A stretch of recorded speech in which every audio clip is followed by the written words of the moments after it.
घरकू फेरिला poor शरीर दादन खटिबाकू जाई घरकू शव होई फेरिछि पुओ। गंजाम जिला रजनीकांत पात्र परिवार पेटको दानागंडे देबाकू सुदूर तेलंगाना को जाइथिले हेले शव होई घरकू फेरिले। तेलंगाना राज्य सांगारेड्डी जिला अंतर्गत पसमिला राम शिल्पांचल रासायनिक कारखाना सिंघाची फार्मा कंपानी रे होइतिबा विस्फोरण रे गंजाम जिला हिंजली थाना अंतर्गत पोडिंगी ग्राम रे जणे युवकक मृत्यु होइछि। मृत युवक जनक हेले 19 वर्षीय सिद्धार्थ गौड़। से कंपानी रे श्रमिक भाबे कार्य करुथबा बेले विस्फोरण परे तांकर मृत्यु घटिछि। तांको मर शरीर गाँ को फेरिथिबा बेले गाँर एक प्रकार शोकाकुल परिवेश सृष्टि होइछि। अपर पक्षरे राज्य सरकार घटना रे दुख प्रकाश करिबा सह मुख्यमंत्री रिलीफ पांठिरो मृतकक परिवार को 10 लाख टंकार अनुकंपा राशि प्रदान करा जायतिबा नै स्थानीय तहसीलदार सूचना दैछन्ति। Sunil Kumar Gaur 1 number ward member देखो ए दुखर पूरा गति करी पूरा बहुत बहुत दुख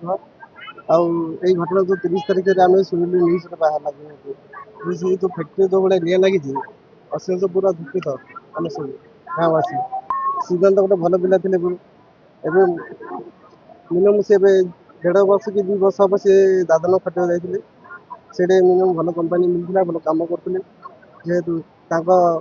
आर्थिक जो भाई अवस्था थिला से छाड़ी घर बाहर कर गोड़ कर से कम कर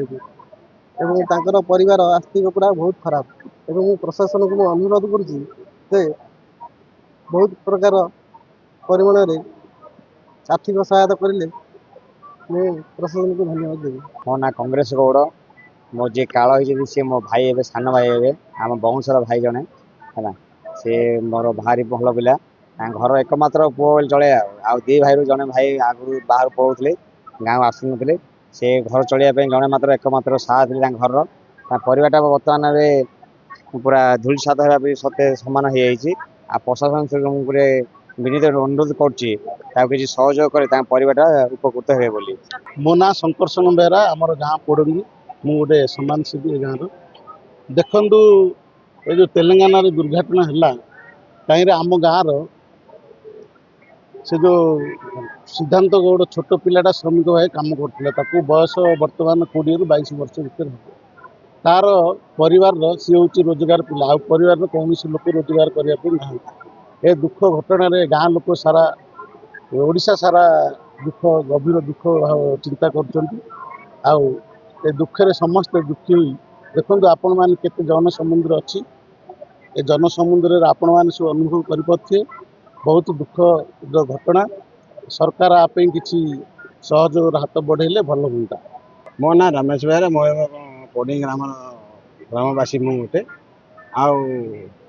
ये जो दुखद घटना जो शुणिली बहुत दुख लगुच परिवार जो आर्थिक परिस्थिति जो खराब थिला जेहेतु पिलाटी जो कम बयस जो से जो गला पदा को जेहेतु जेकोसी परिवार पिला हो आर्थिक परिस्थिति खराब हेले से पदा को गोड़ गाड़ी किंतु आजिकल पिला ने जहाँ पाखे आर्थिक परिस्थिति भल अच्छी से पिला 30 वर्ष पर्यंत माँ